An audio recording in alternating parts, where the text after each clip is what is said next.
where India is tending at the point of 0.1 in innovations, or we are taking a first few steps towards innovations. Of course, you might face some hurdles.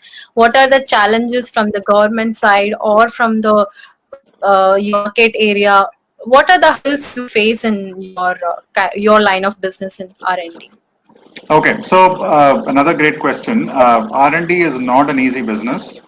One is, of course, you need a lot of manpower, talent, well-paid talent to execute it. You need a lot of brains.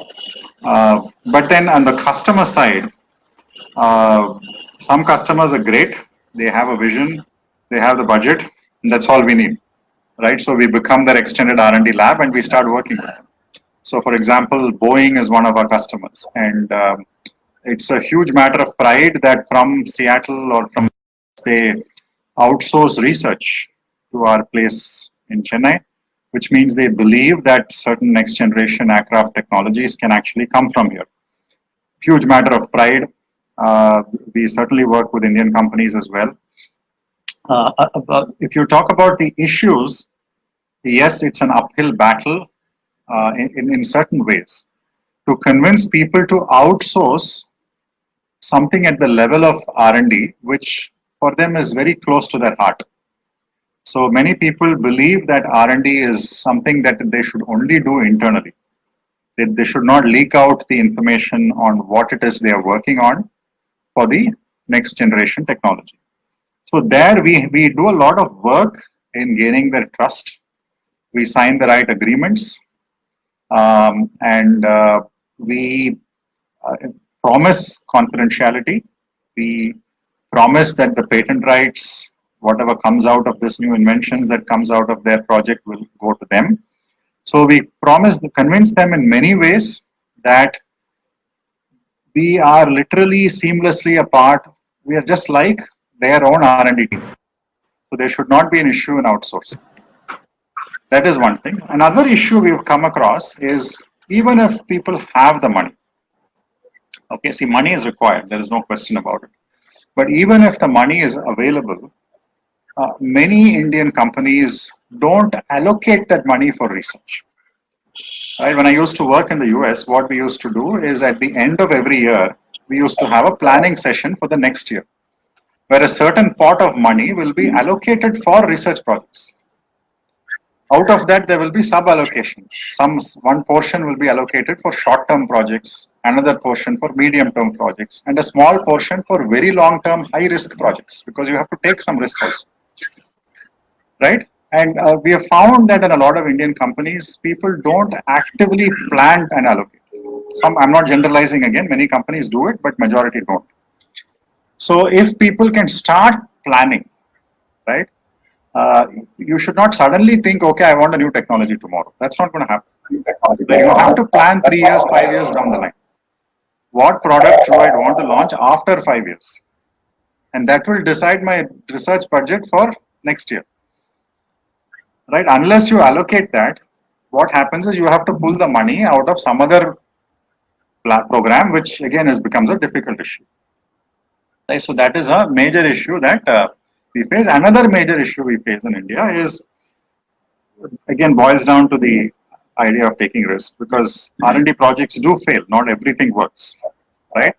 But that failure also has to be accepted. We do, given our experience, we can do a lot of techniques to reduce that failures to a very small number.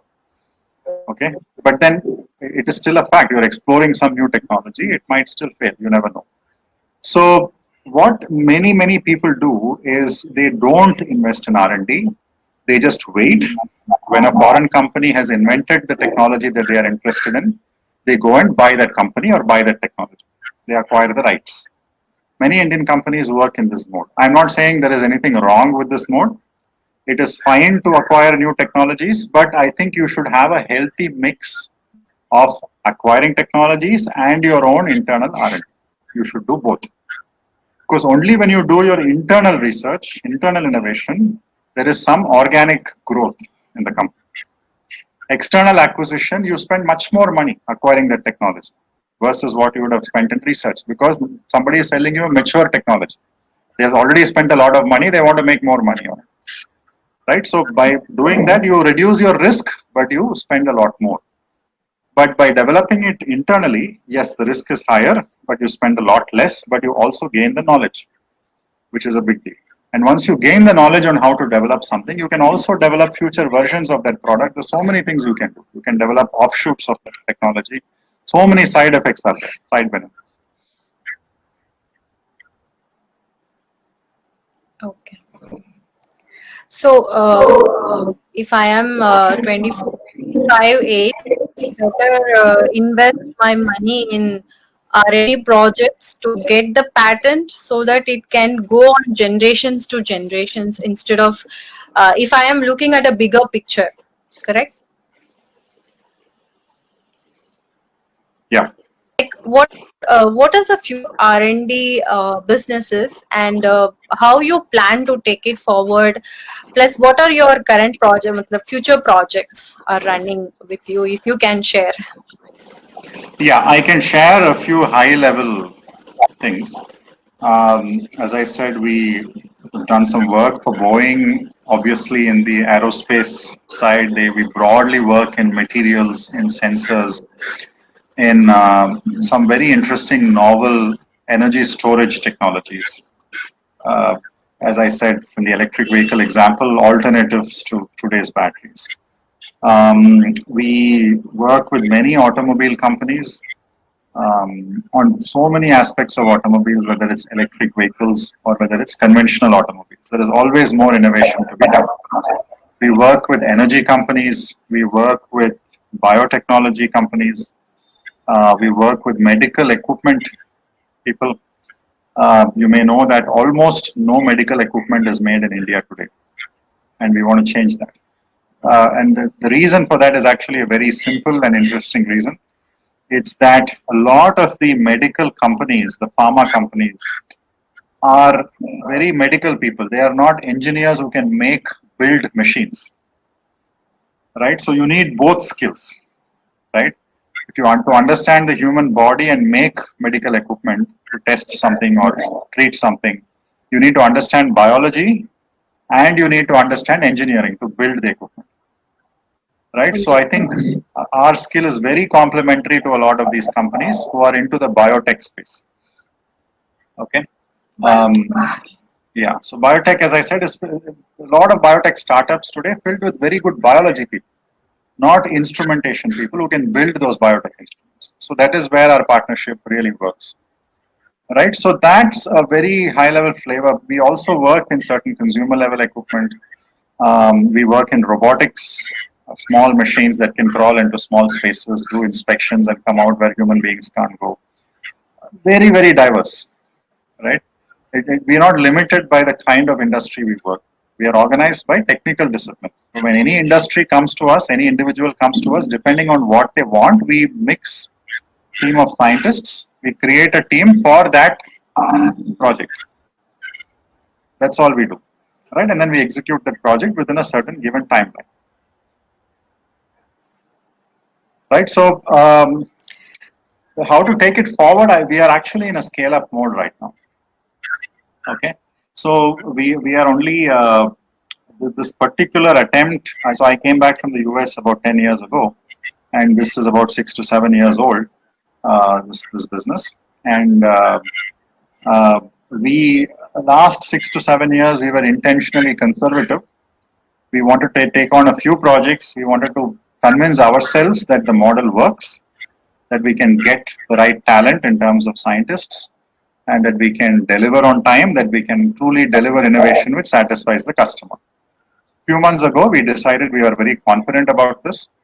So we are right now actually attracting investment from investors who want to invest in this kind of a venture. We would imagine that they want to because the business potential looks very, very interesting. We have hired a consulting company who has already scoped out the size of the market, which is very big. And we don't want to just serve the Indian market, we want to serve the global market also. As I said, the vision is that anywhere in the world, when people think of inventing something, they should somehow think of India. So that is the grand vision. To realize that, of course, will take a long time. and they may need to be many more companies like us.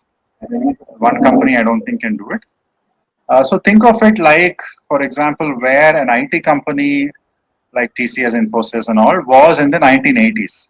So in the 1980s, when nobody really knew much about IT, these companies had a vision that India can become an outsourcing destination for IT. And they worked hard and they made it happen. 90s, 2000s, it actually happened. So we like to think of ourselves like in that phase, but in R&D and innovation. So we have that vision that India can be an outsourcing destination for R&D. And maybe in a decade or two, we may actually get there, right? You never know. My God, what to say? He's amazing. Okay, this is what Yespeopletainment, everything all about.